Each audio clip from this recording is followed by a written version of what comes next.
Olá, pessoal, tudo bem? Eu sou a professora Carla, sou psicóloga, professora da Faculdade Pitágoras Fortaleza, do curso de Psicologia. E hoje a gente vai estar começando aqui uma live falando sobre os desafios sensoriais no TEA. A gente já está vindo de uma maratona, né, de live sobre a questão do TEA. E hoje a gente vai receber um convidado super especial, que é o professor Wilson.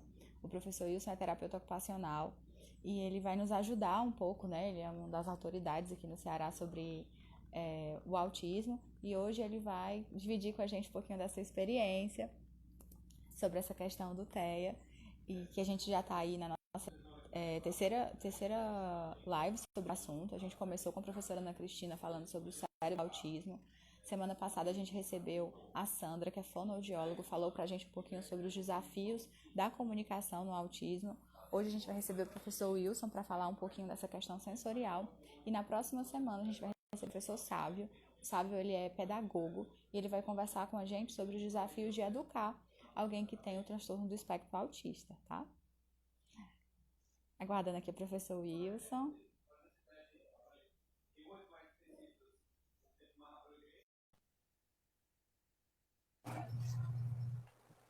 Olá, professor, tudo bem? Olá, bom dia, tudo bem? Wilson, é um prazer estar te recebendo aqui hoje. Estava conversando com o pessoal antes Igualmente, de você chegar. A gente já está na nossa terceira live falando sobre o TEA. sim. A gente já conversou um pouquinho sobre a questão do cérebro do autista. A gente falou semana passada sobre os desafios da comunicação.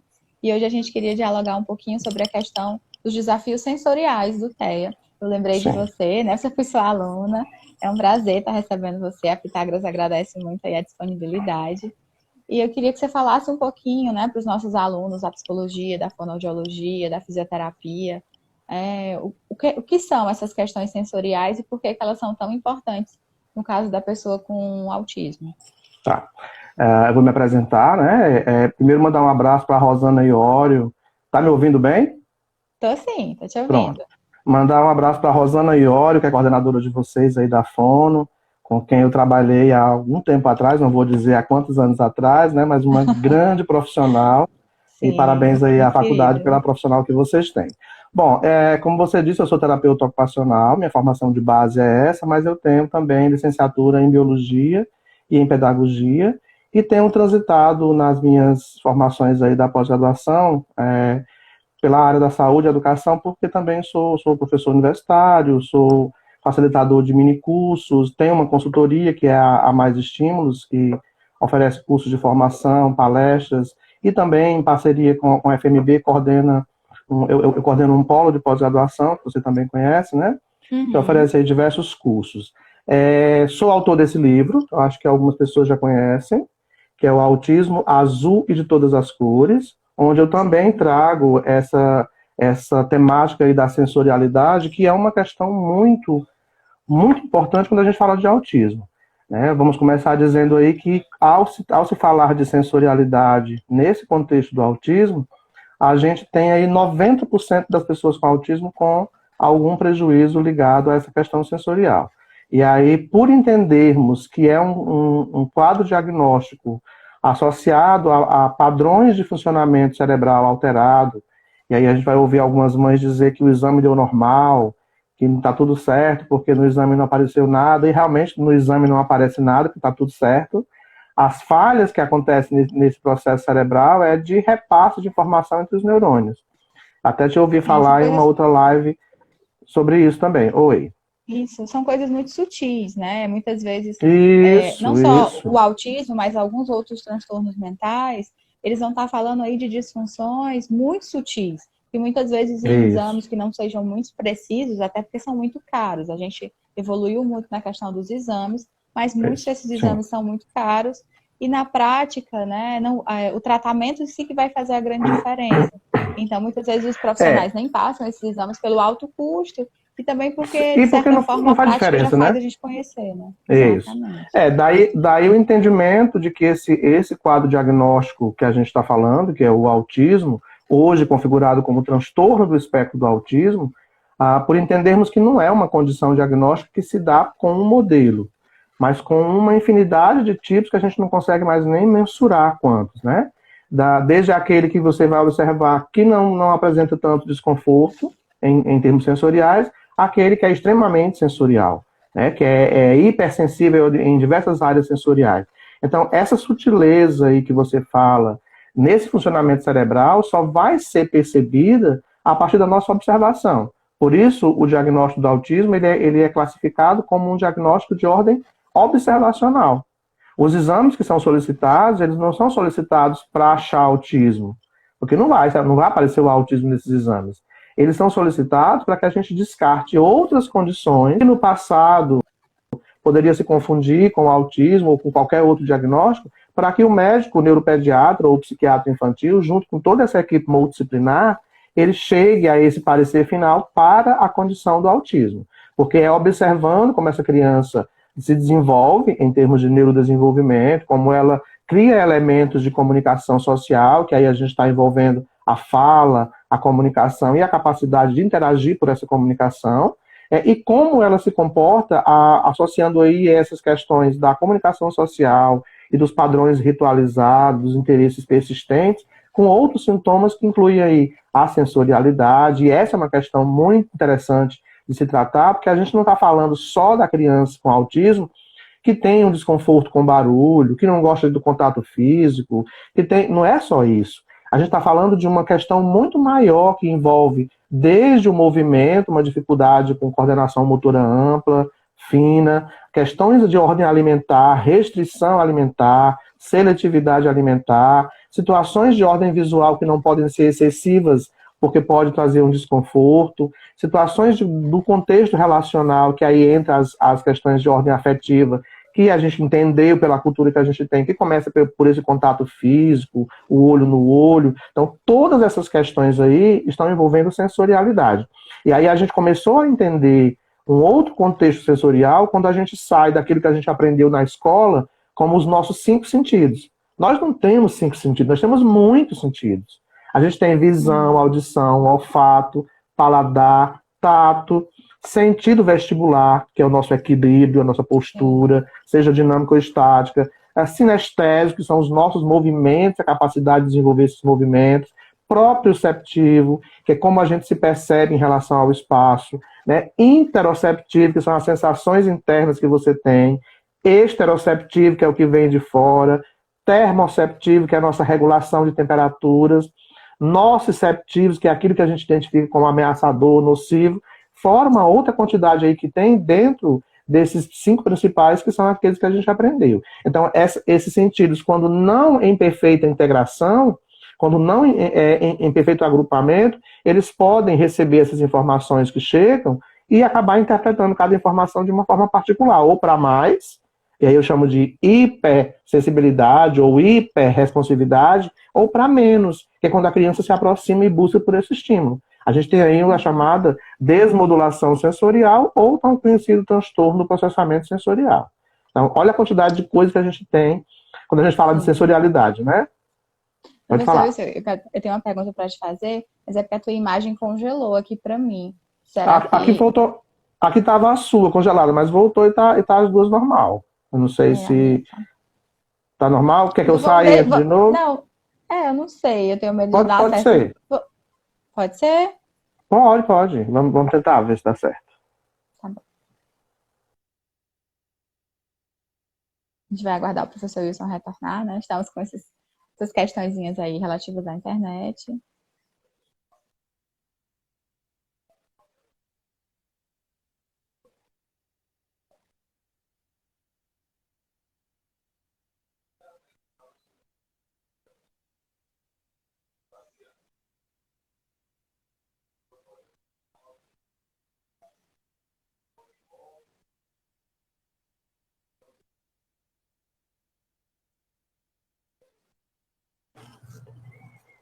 Aqui para mim tá ok.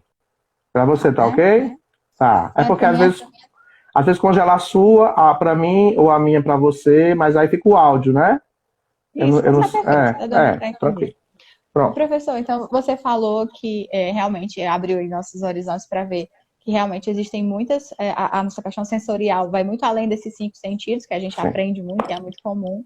E a gente já vê, né, em alguns materiais, principalmente falando da questão que hoje o autismo é considerado um transtorno sensorial, que Sim. inclusive está lá na lei de deficiência, né?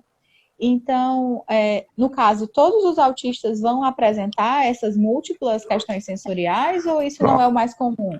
Eu acho meio precipitado afirmar que todo autista é considerado um transtorno sensorial. A gente Uhum. entende que 90% dos autistas têm uma dificuldade com questões sensoriais, mas qualquer um de nós temos dificuldades com questões sensoriais. Só passa a ser considerado esse transtorno de processamento sensorial quando essas dificuldades tornam-se exacerbadas, quando elas acabam atrapalhando as nossas dinâmicas. É como se você fosse lá na psiquiatria para entender o que é transtorno. Só é transtorno psiquiátrico aquele comportamento que você tem, por exemplo, e aqui eu não estou falando de autismo como transtorno psiquiátrico, é importante a gente Sim, fazer deixar a visão. essa pontuação. Só é considerado um transtorno psiquiátrico quando os seus comportamentos eles atrapalham a sua vida, seja ela pessoal, relacional, profissional, e começa a causar desconforto no seu entorno. Da mesma forma, são as questões sensoriais para nós. Tem pessoas que não gostam de barulhos altos, tem pessoas que não gostam de muito contato físico, mas até então isso não ganha uma dimensão que atrapalha as suas relações. No caso do autismo, a gente entende esse desconforto sensorial, que é comum em quase todos, mas não vou afirmar que todos tenham esse prejuízo, é preciso uma análise criteriosa para a gente chegar a essa afirmação, mas é comum se observar esse desconforto. Então, quando ele ganha essa dimensão de comprometer as relações dessa criança, atrapalhar na capacidade de comunicação, prejudicar nas questões alimentares, dificultar nas questões de ordem motora. Então, aí ganha realmente uma configuração para o transtorno do processamento sensorial, que eu vou entender, e é importante que a gente esclareça aqui, que é uma confusão que às vezes a família tem. Ela diz assim: meu filho é hipersensível. Uhum. Aí eu pergunto: em que? Até nisso eu tenho que ter cuidado para não afirmar que um autista seja. Porque ele é hipersensível em quê? Auditivamente, ele se desconforta com barulho, mas ele se morde e não demonstra sentir dor. Então, ele não é hipersensível em tudo. Ele é hipersensível ao Uhum. barulho, mas a questão do tato, ele talvez não seja, ele seja hipossensível. Até para afirmar se ele tem uma condição para mais ou para menos, eu teria que especificar em que área sensorial. É a mesma coisa de a gente pegar o DSM-5, que eu respeito, né, que é o Manual Diagnóstico e Estatístico dos Transtornos Mentais, que traz o autismo como um dos transtornos do neurodesenvolvimento.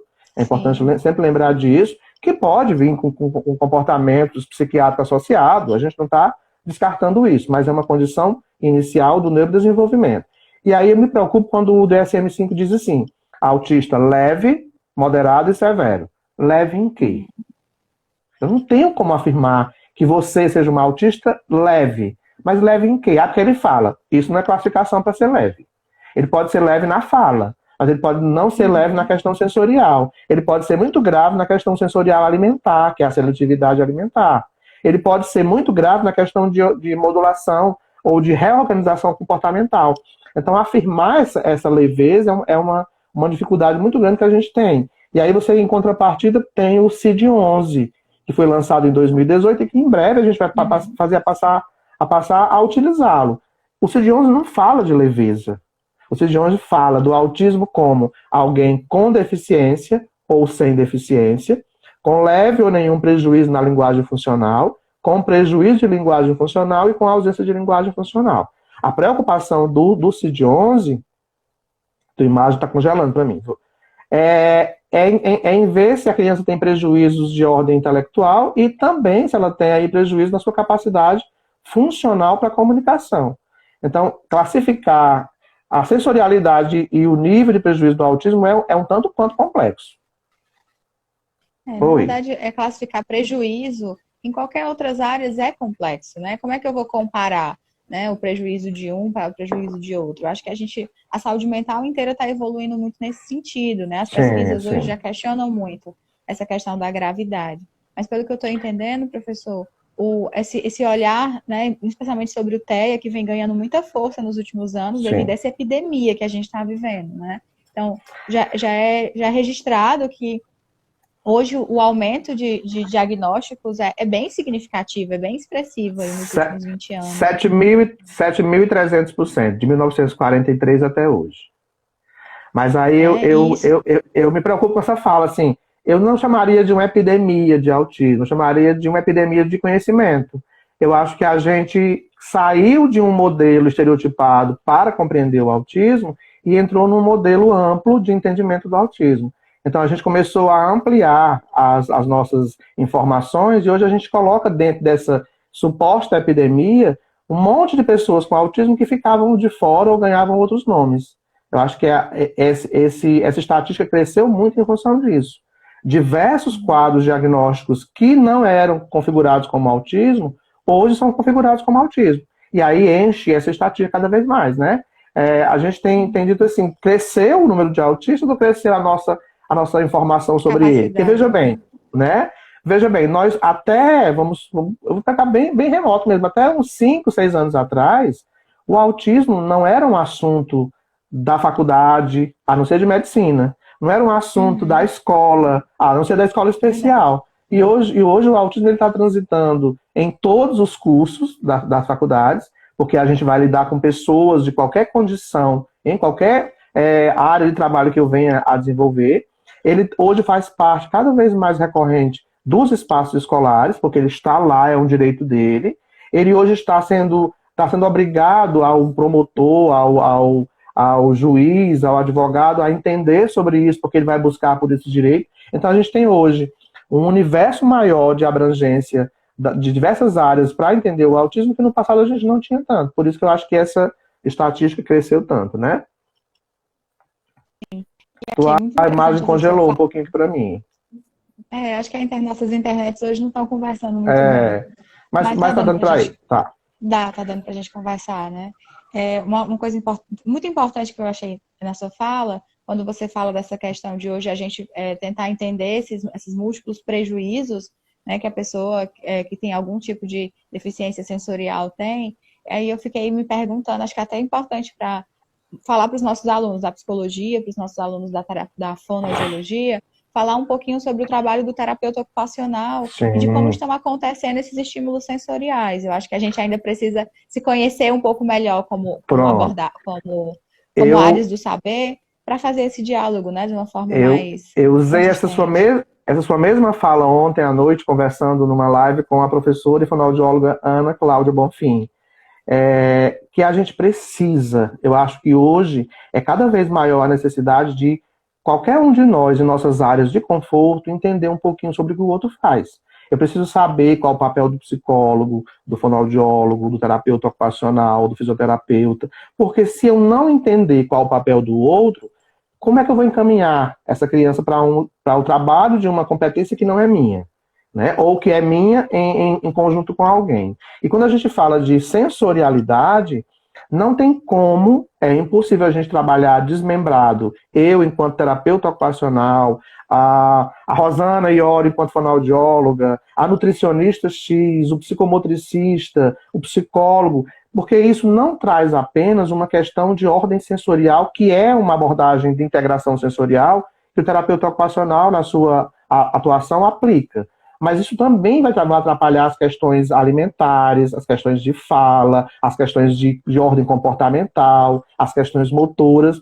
Então, quanto mais a gente tiver esse trabalho agregado, conhecendo cada área, trabalhando dentro dessas áreas, e aí é importante que a gente desfaça essa história que a gente foi alimentado na faculdade a ter, que é competitividade entre áreas. Parece que eu invado a sua área quando eu estou falando. Eu estou trabalhando as emoções, mas isso é da psicologia. Eu posso trabalhar a emoção. A psicologia tem um trabalho específico, que não quer dizer que eu não possa continuar aqui de uma forma mais simplista. E vice-versa. A psicologia não está impedida de posicionar essa criança corretamente na cadeira para trabalhar com ela em alguma atividade, mas isso é da terapia, do fisioterapeuta. Isso não é invasão de área. E quando a gente fala de integração sensorial, que é um trabalho muito específico do terapeuta ocupacional, eu preciso entender que isso se reflete em diversas áreas. Estou vendo aqui a Luciana Jardim entrando, um abraço para ela. Ela faz um belíssimo trabalho na ecoterapia. Ela que é fisioterapeuta e que tem uma especialização nessa área que é fantástica, que a gente ainda também não deu grande espaço para isso no contexto, né, social e de atendimento, ela não tem como trabalhar a postura desse paciente no cavalo, sem mexer com sensorialidade, sem mexer com emoção. A primeira construção que se faz aí para chegar até esse cavalo é uma construção de ordem afetiva. Ela tem que gradativamente levar essa criança até chegar a esse cavalo. Aí é uma construção sensorial, o contato com esse cavalo, a textura da pele desse cavalo, a relação que vai se criar de confiança da criança em relação a esse cavalo, até ele subir e fazer um trabalho que eu não posso falar que isso é competência dela. Mas é uma questão que envolve tudo.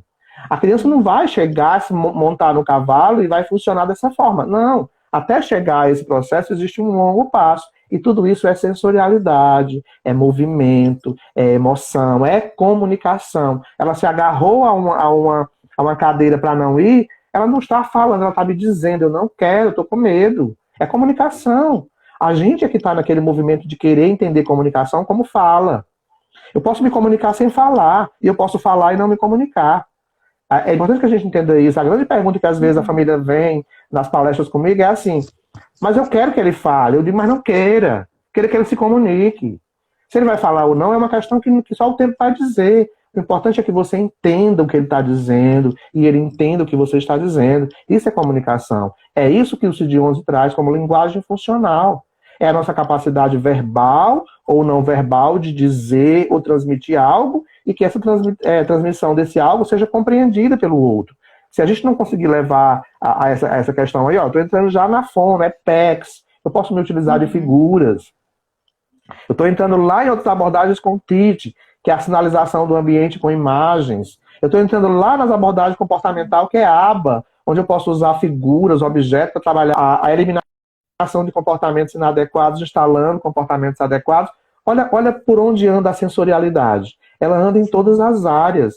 E a gente fica preso aí a uma questão muito particular, parece que eu estou brigando com algumas áreas. É importante lembrar que, assim, quando eu falo de sensorialidade, enquanto integração sensorial, que é uma capacidade muito particular que o nosso cérebro tem de processar as informações que chegam pelas vias sensoriais, fazer esse registro dessas informações sensoriais, que é a captação desse estímulo físico, fazer a orientação, que é transformar esse estímulo físico em um impulso neurológico, e chegar a interpretar. Esse é o processo que a gente tem, né? Se eu for usar em palavras simples, eu vou dizer, é como se o consciente experimentasse as sensações, organizasse e desse uma resposta adaptada para executar isso. Então, esse processo aí, ele é feito dentro de um programa chamado Integração Sensorial, que tem avaliações específicas, que só o terapeuta ocupacional é quem pode fazer essa formação completa para fazer a aplicação, mas eu estou dizendo também que mesmo que o fono, o psicólogo, o psicomotricista, o ecoterapeuta ou qualquer outro profissional de qualquer outra área não possa aplicar a integração sensorial, porque isso é do terapeuta ocupacional, enquanto método de intervenção, mas ele pode utilizar-se de elementos de estimulação sensorial, tá? Que não é a integração sensorial, mas são questões do dia a dia que são importantes. A mãe pode fazer isso em casa, quando ela convidar a criança a participar da confecção daquele alimento que ela vai comer, para fazer com que ela saia da seletividade, quando ela brinca com elementos táteis, como massinhas de modelar comestível, como areia, como macarrão cozido, para achar as letrinhas dentro do macarrão cozido, é sensorialidade, não é integração sensorial como programa de intervenção, mas é estimulação sensorial que vai ajudar na integração sensorial, que vai ajudar na ecoterapia, que vai melhorar os comportamentos. Olha a quantidade de coisa que está atrelado a isso. Portanto, a gente não precisa se prender, como você disse bem no início, é importante que a gente conheça cada área. Quando eu sei o que o outro faz, o meu papel vai ser muito mais fácil, porque eu vou encaminhar, e tem coisas que não é da minha competência. É importante que a gente lembre disso, né? Uma coisa bacana da tua fala é que mostra que como como você falou logo no início, né? Que na verdade nós estamos aprendendo mais sobre determinadas coisas e essa questão do autismo vem nos ensinando muito, especialmente essa questão de ampliar o diálogo entre os profissionais, né? Sim, realmente sim. essas necessidades todas que muitas vezes a pessoa que tem TEA precisa nos leva realmente a aprender esse diálogo. E infelizmente a gente sabe como profissional de saúde que nós somos educados dentro das instituições para ficar lá nas nossas casinhas e quando a gente vai para o mercado de trabalho, o mercado de trabalho também nos isola ali nas nossas salas. Então, a gente realmente precisa muito estimular o diálogo entre os profissionais, né? E o A gente autismo tem brigado, até por recursos materiais. Sabe? Como você disse, nós somos doutrinados, eu acho que a gente tem que pensar diferente, fora da caixinha mesmo, lá na universidade, a segmentar esse sujeito. A cabeça é da psicologia, a boca é da fono, a mão é não sei de quem, a perna é não sei de quem. E, né, é muito perigoso porque você fica... vão surgindo demandas na sua intervenção e você não sabe o que fazer, mas também não sabe para onde caminhar porque não conhece o papel do outro. Né? Quando a gente começa a entender que eu vou usar um jogo de encaixe, mas esse jogo de encaixe trabalha com formas geométricas, com coordenação motora, é do TO, é do físio. Tá, a psicóloga vai usar o jogo de encaixe para ver a emoção dessa criança ao brincar, se ela tem uma brincadeira mais agressiva, se ela tem tolerância em lidar com a frustração na hora de não conseguir encaixar a peça. O pedagogo vai estimular a questão de leitura escrita. Olha, a quantidade de coisa que cada área vai imprimir nesse mesmo jogo é competência de cada área. O recurso é um só. Como eu vou utilizar esse recurso, cabe aí a nossa formação. Portanto, a gente tem que sair desse modelo, né, fragmentado para olhar esse sujeito como um todo. Até porque, em se tratando desse assunto que a gente está abordando aqui para o autismo, sensorialidade, não tem como a gente desmembrar. Eu estava esses dias conversando com um colega que é um grande profissional de Portugal, um bom abraço para ele, o Rafael Pereira, acho que alguns conhecem. Eu participei de um vídeo com ele, nesse momento online, né, conversando sobre autismo e cérebro social. Eu disse, olha, como a gente precisa conhecer outras questões. Eu não estou falando do autismo dentro de um contexto que o TO faz, na integração sensorial, que o fono faz, os utilizantes de PECs, de prompt, seja lá a abordagem que ele venha a utilizar. Estou falando de um sujeito que precisa de uma infinidade de serviços. E em se tratando de sensorialidade, tudo que a gente puder falar envolve sensorialidade. Até eu fico preocupado com algumas questões, porque parece que as pessoas ficam me olhando dizendo assim, ele está ensinando a ser terapeuta ocupacional. Não. Quem ensina a ser terapeuta ocupacional é uma faculdade, uma graduação. Eu estou mostrando que o nosso trabalho ele é extremamente importante, mas existe diversas outras possibilidades de uso sensorial que não é a ferramenta de integração que o terapeuta ocupacional tanto utiliza, né? E aí a gente voltando aqui, que eu acabo navegando nessa discussão aí até filosófica sobre essas intervenções, a gente tem aí uma questão que é importante pontuar, que nós temos falado, neste contexto sensorial, seja o autista considerado ou não um transtorno sensorial, como você bem colocou, mas nós temos aí 3 situações que é interessante dentro desse transtorno do processamento sensorial. Por exemplo, nós temos transtorno de modulação sensorial, que a gente conhece no autismo como desmodulação, porque é a dificuldade de integrar. Todas essas informações que chegam pelas nossas vias sensoriais, elas serão repassadas de um lado para o outro do cérebro, comunicadas, a partir do corpo caloso. Como a gente já entendeu essa hiper ou hiporresponsividade acerca desses estímulos, irão acontecer por falhas nesse repasse, né?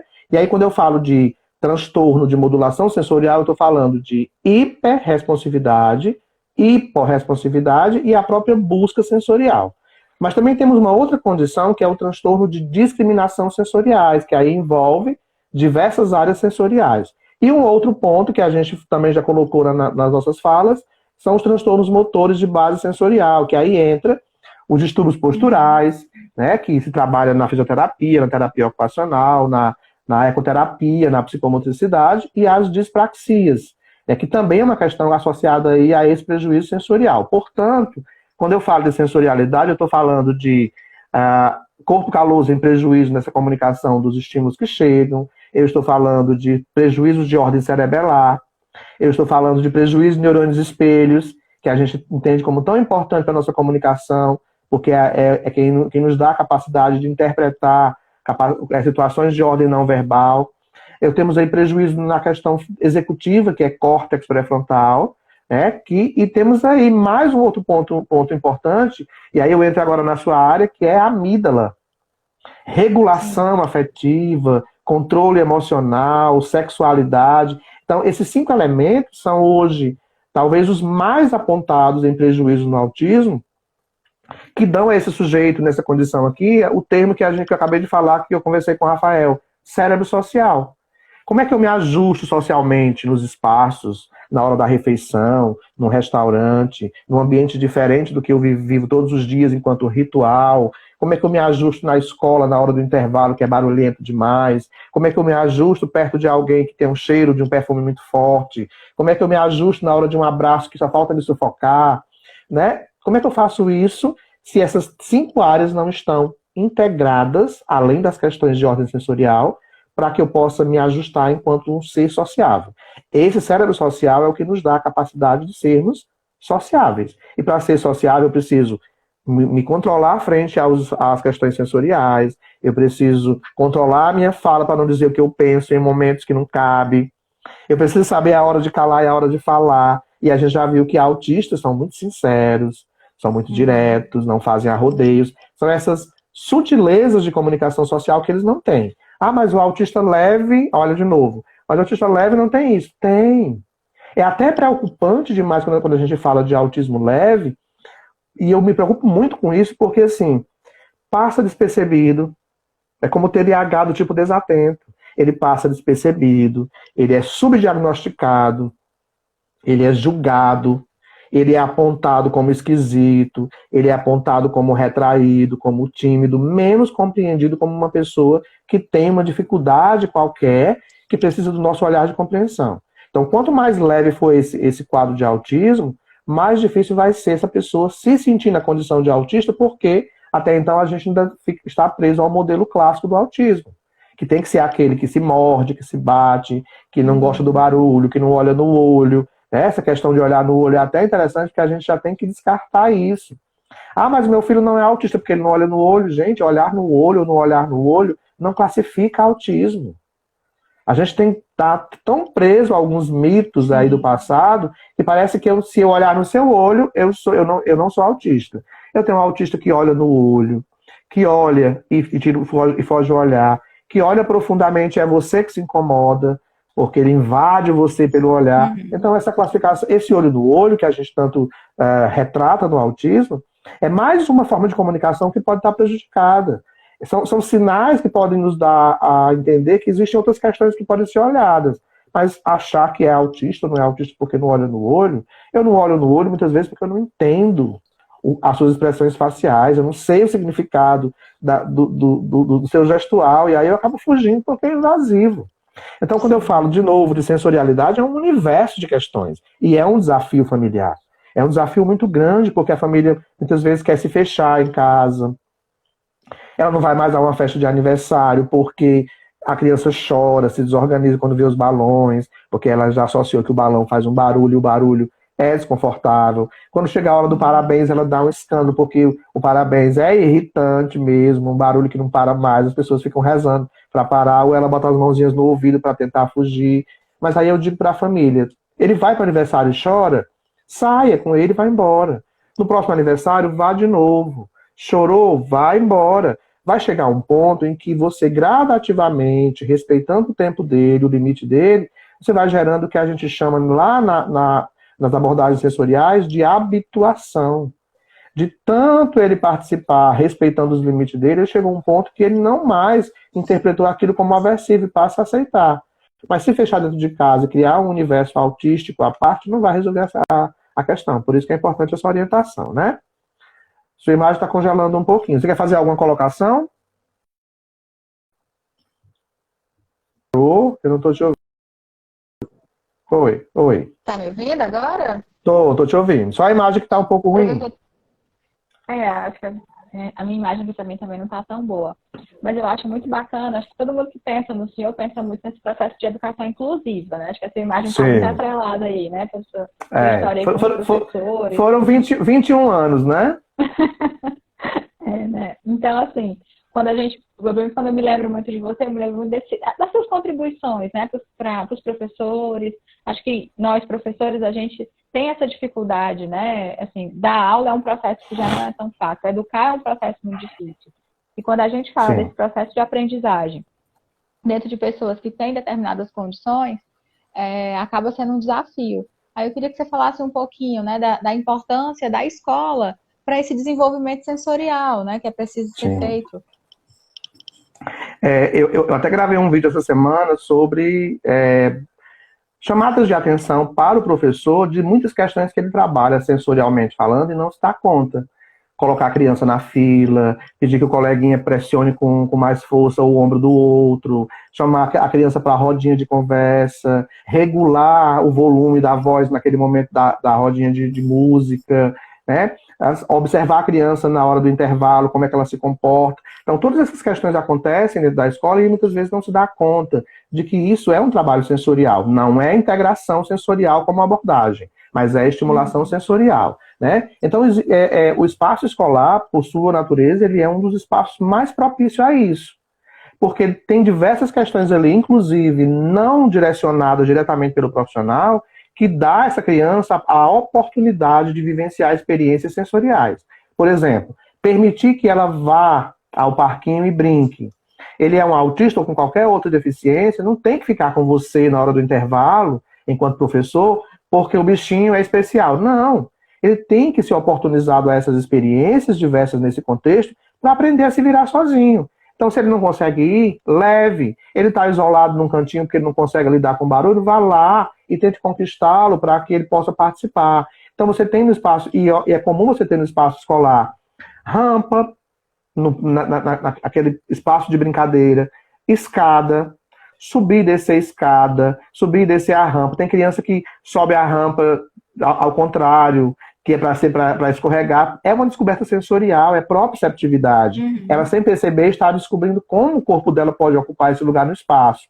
O balanço é um elemento de autorregulação sensorial interessantíssimo. A brincadeira na terra, a brincadeira com tudo isso é questão sensorial que pode ser trabalhado no playground do prédio, dentro do espaço escolar. E quando eu falo de escola, desse movimento de inclusão, a gente tem que entender que a palavra inclusão tem um significado maior do que matrícula. A gente ainda associa muito inclusão como a minha escola é inclusiva porque ela tem 4 alunos com deficiência, certo? Ela matriculou porque é obrigação da lei matricular alunos com deficiência. Então, isso é acesso. Para ele permanecer lá, o que é que está sendo feito por ele? O que é que eu trabalho de diferente, né, dentro da minha proposta pedagógica que eu posso chamar de inclusão? Ah, porque na hora da aula eu dou uma atividade adaptada para ele, certo? A aula é de quê? A aula é sobre botânica. Ok. Qual foi a atividade que deu para ele? Não, eu dei um desenho para ele pintar, porque ele não consegue participar da aula. O desenho é sobre o quê? É um pato? É a Peppa Pig ou é uma árvore, já que o assunto é botânica? Olha como é simplista. Ah, mas ele tem um prejuízo muito grande e não consegue acompanhar. Mas que o desenho seja pelo menos de alguma coisa relativa ao assunto. Eu não posso falar de corpo humano e dar uma árvore para a criança pintar. É uma condição de faz de conta. Então, o que é que eu entendo por inclusão? Acesso, permanência, com investimentos que gerem sucesso. É isso que eu defendo como inclusão. E acesso não é só uma questão de ordem estrutural, arquitetônica. Acesso é, acima de tudo, atitude. Eu preciso olhar, independente do diagnóstico que aquela criança tenha, se ele precisa de adaptação de atividade, se ele se desconforta mais quando está perto da porta, porque tem muita luminosidade. Olha a questão sensorial. Eu vou colocar ele mais afastado, porque tem menos claridade, e a claridade já observei que deixa ele mais agitado.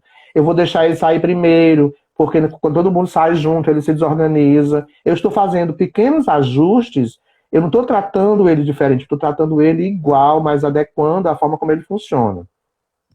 O que eu mais observo, que me preocupa muito ainda com a questão escolar, é assim: a criança está lá, não tem diagnóstico, e eu, enquanto professor, estou tentando fazer o que eu puder para estimular. Eu já trouxe atividade, já criei atividade, e ele não está surtindo efeito ainda, mas eu continuo insistindo.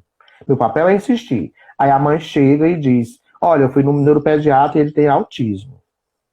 Alguns professores pegam esse diagnóstico, vão estudar, vão entender como esse autismo funciona e vão continuar agora de forma diferenciada a sua estimulação. Ótimo. Esse é o processo. Outros professores pegam esse diagnóstico e dizem: ah, ele é especial? Ok. Pode deixar ele sair, ele é especial. Eu vou dar um 6, ele é especial. Não, ele não faz atividade, não, ele é especial. Desistem da criança. Tá? E quando você desiste, você tira diversas oportunidades de ganhos. E eu não estou falando só da questão pedagógica, que a questão pedagógica também ela necessita aí de organização sensorial. Vamos pegar um exemplo interessante. O maior desafio da escola, enquanto sensorialidade, é fazer com que a criança com autismo pegue o lápis e escreva. A maior preocupação do professor é que ele copie do quadro. E aí eu pergunto, o que ele copia do quadro? Ele entende? Ele reproduz todas as letrinhas no papel. Ele discrimina as letras? Não. Então, qual o significado que tem para você ele copiar do quadro? Ah, porque todo mundo copia. Todo mundo não é um modelo que a gente quer. A gente quer é que as pessoas aprendam, independente da forma como elas aprendem. A neurociência defende isso hoje. Não importa como você aprende. O importante é que você aprenda. E aí eu converso nesses dias... A neuroplasticidade também está aí para nos ajudar nesse processo, né? É Cada até por isso que os estímulos são feitos e a gente consegue grandes avanços, né?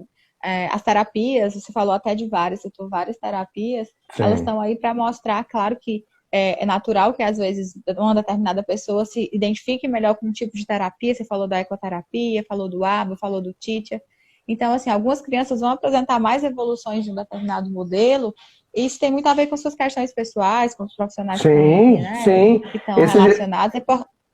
Essa sua fala do professor, né? Você está falando do professor, que o professor não desista, isso também serve para a família, né? A gente sabe que é um processo caro, é um processo desgastante do ponto de vista afetivo, do ponto de vista de tempo, né?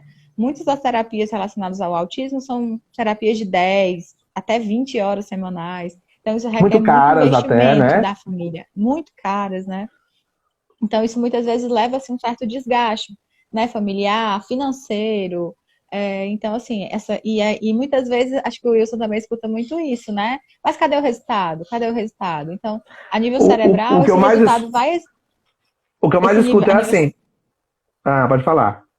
Então, assim, a nível cerebral, esses resultados vão aparecer, mas é um processo, né? Demora, leva um certo tempo, e esses investimentos que são feitos a nível terapêutico, né? Por essa gama de profissionais, essas várias técnicas mencionadas, elas requerem um certo tempo, né? Então é importante que, assim como o professor não desista, a família também, né? A família continue aí mantendo seu trabalho, a sua parte, embora a gente saiba que não seja um processo fácil, por isso que também é importante que a família seja acompanhada, né?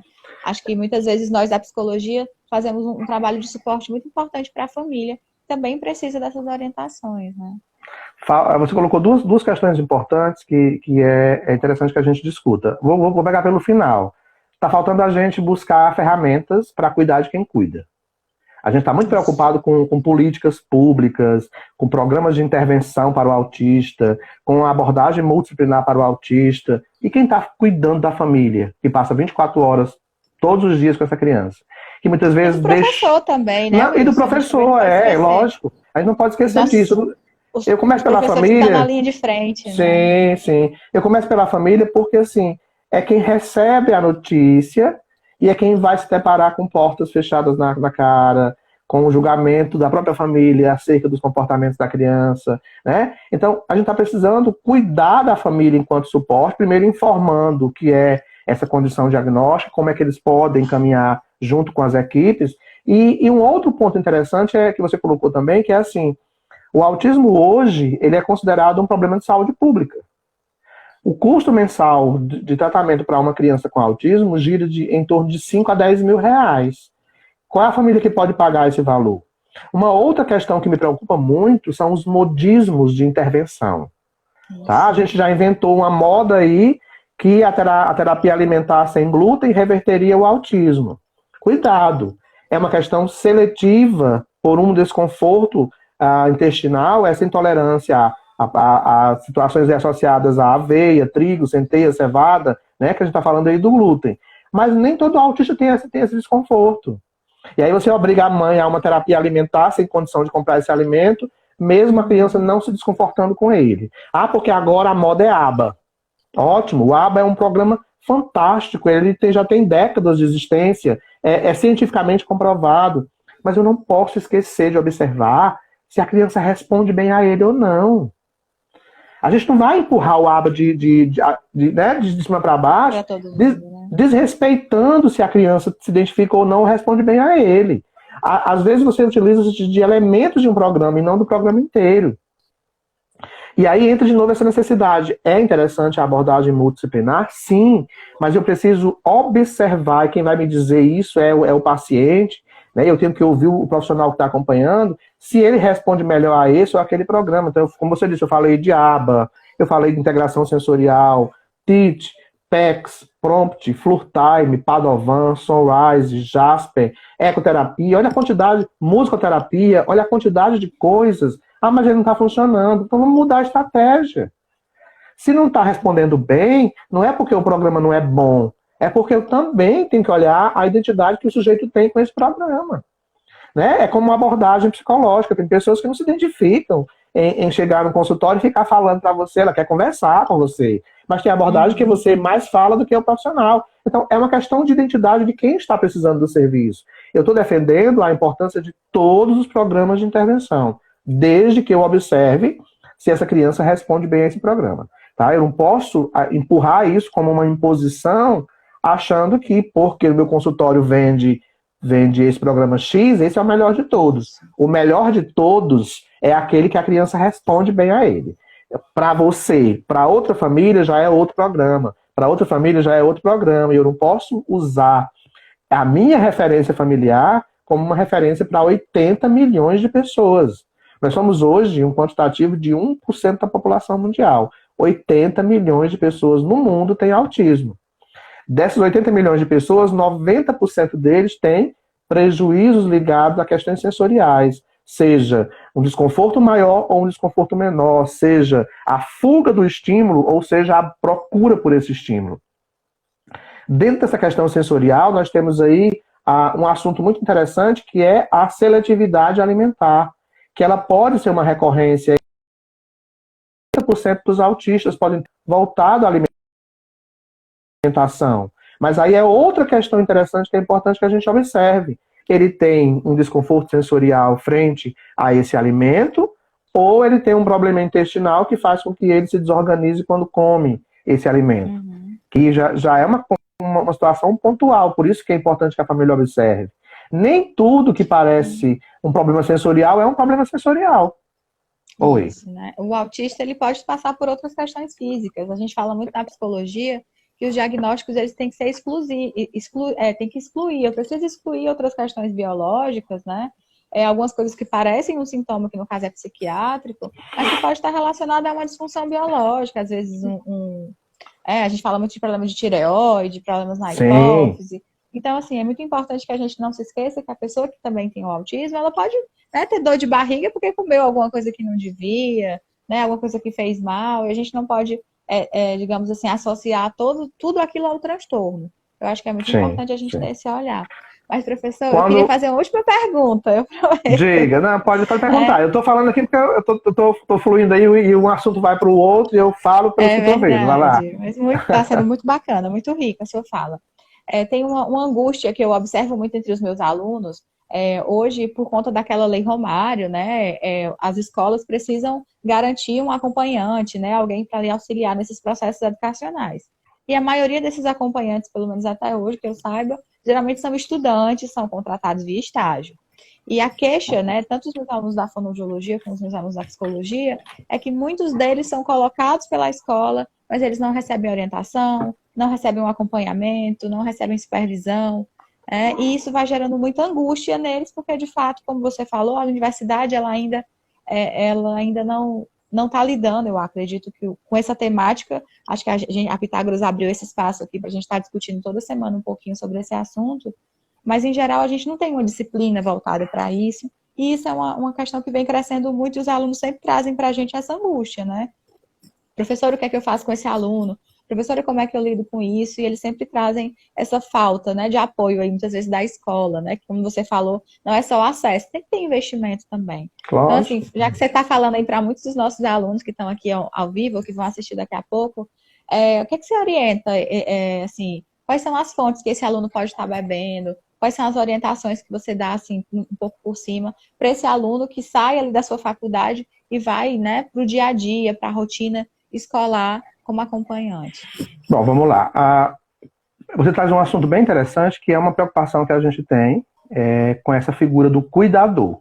Que a gente vai ter aí diversas nomenclaturas para isso. A Lei 12.764, do dia 27 de dezembro de 2012, ela fala de acompanhante especializado, que seria já uma abordagem mais direcionada, pedagogicamente falando, para essa criança no contexto escolar. Mas esse acompanhante especializado, com essa abordagem para intervir nesse contexto aí do autista ou de qualquer outra deficiência no contexto escolar, ela ainda não é uma realidade que a gente vivencia no nosso país. A gente tem falado hoje do cuidador. O que é o cuidador? É aquela pessoa, e aí entra a preocupação inicial da minha fala, que não tem uma legislação que assegure a sua profissão de cuidador, não tem uma lei que diga que salário ela vai receber, não tem uma lei que diga quais são as competências dela, não tem uma lei que diga até onde ela pode invadir esse espaço de intervenção, seja ele dentro da sala de aula ou dentro do espaço escolar. Mas o que é que a lei define como cuidador? O que é que a lei 13.146 de 2015, que é a Lei Brasileira de Inclusão, que substitui o Estatuto da Pessoa com Deficiência, fala sobre cuidador? Cuidador é alguém que cuida. Quando é que eu preciso desse cuidador? Quando eu tenho dificuldades na alimentação, na locomoção, na higienização, e aí eu acrescento que não está lá na lei, quando a criança tem comportamentos que precisa de alguém para fazer um manejo desse comportamento. Retirando um pouquinho da sala, mas voltando em seguida, identificando se é um desconforto mesmo, que gera um comportamento desorganizado, ou é uma birra para sair da sala, que a gente tem que ter essa clareza aí entre o que é disruptivo, que mesmo que você faça o que a criança quer, ela não consegue se reorganizar, e o que é birra, que é um comportamento que você cria para barganhar alguma coisa que você tem interesse. Ganhou, você já se reorganiza rapidamente. Qual é a dificuldade que a gente tem? Algumas secretarias das escolas municipais, ou até estaduais, elas hoje capacitam esse cuidador. Eu até gravei vídeos para a Secretaria de Educação, para que as creches do interior, elas capacitassem esse profissional, que são contratados mesmo sem formação do ensino médio, mas o projeto de lei que define esse cuidador, que infelizmente não foi aprovado no ano passado, né? Não passou ainda por essa aprovação, ele define esse cuidador não só para o autista, mas para qualquer pessoa que precise, no contexto escolar, no contexto familiar, em situação de internação, do idoso, seria um cuidador que pode ser um elemento aí para diversas situações. E aí o que acontece nesse contexto das secretarias? Elas já estão oferecendo capacitação, mesmo que muito superficial, para orientar essas pessoas acerca de alguns manejos. Porque ainda se tem, como você disse, chega lá e você fica perdido, não sabe como administrar. E vem dois pontos importantes que é interessante e quem está me ouvindo como cuidador possa entender. Em sala de aula, você está ali para auxiliar essa criança, adolescente, nas necessidades que eu acabei de citar, que ele ainda não consegue fazer de forma independente. Mas tenha cuidado, é para você fazer atividades com ele, estimulando para que ele venha a fazer sozinho e não por ele.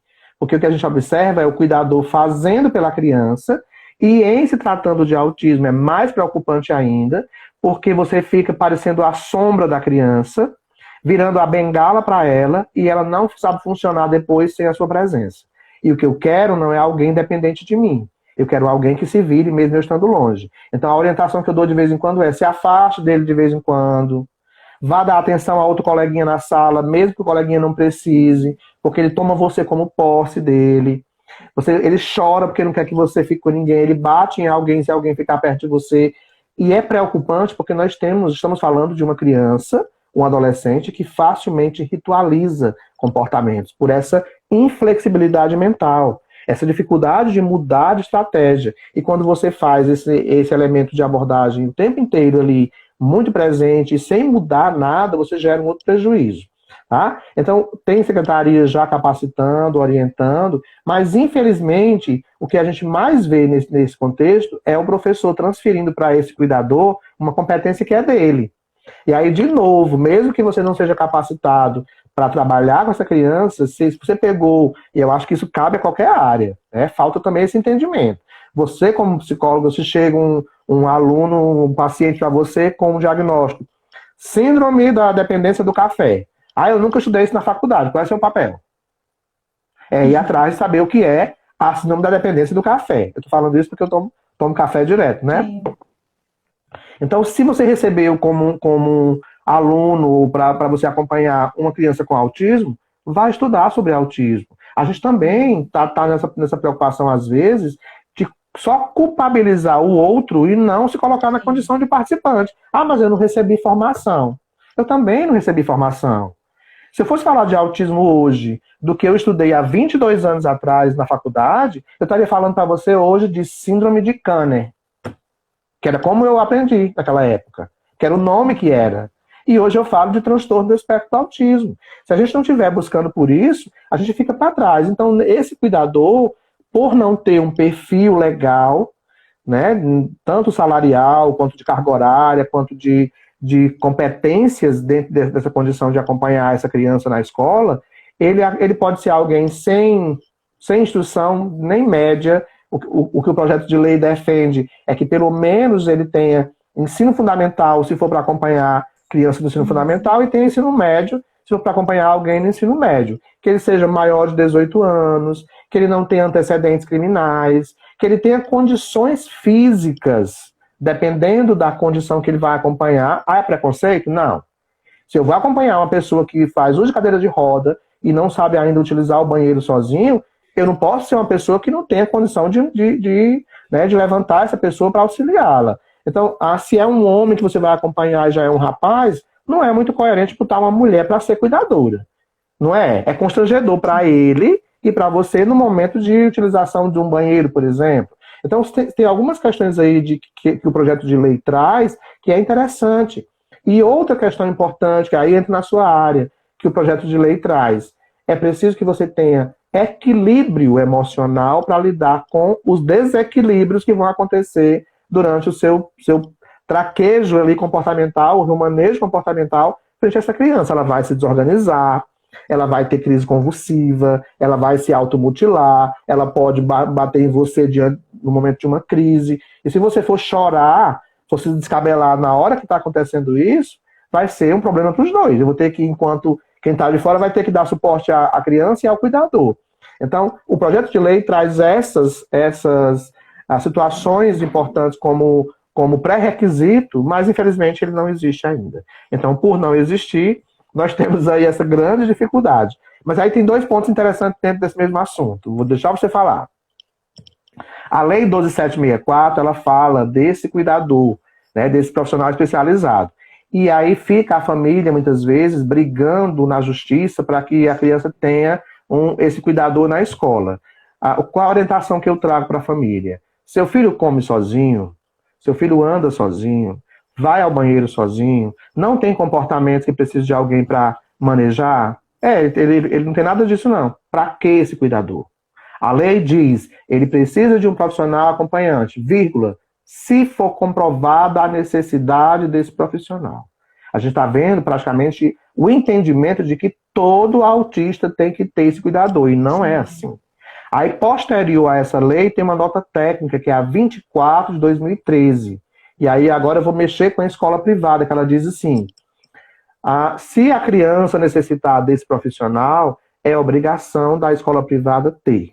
Ela não pode cobrar taxa adicional por conta disso, ela não pode cobrar matrícula ou mensalidade diferenciada, porque ela tem que ter mão de obra humana suficiente para atender a todos os alunos. E esse profissional cuidador, ele pode dar atenção não só a esse aluno, ele pode dar atenção a 2 ou 3, dependendo dos níveis de prejuízo. Ideal é que a gente estivesse discutindo aqui sobre a importância de se ter um auxiliar de sala.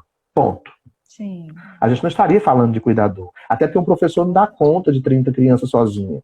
A gente tem um problema muito sério de ordem comportamental até dos professores e de ordem fisiológica, é não poder nem ir ao banheiro, porque não tem com quem fique a turma, com quem acompanhe. E aí a gente deveria estar brigando por um auxiliar de sala, ou 1 ou 2 pessoas no corredor ali que desse suporte a todo mundo na hora que as necessidades fossem surgindo. E para fechar esse assunto, esse cuidador, ele pode participar da atividade pedagógica? Pode.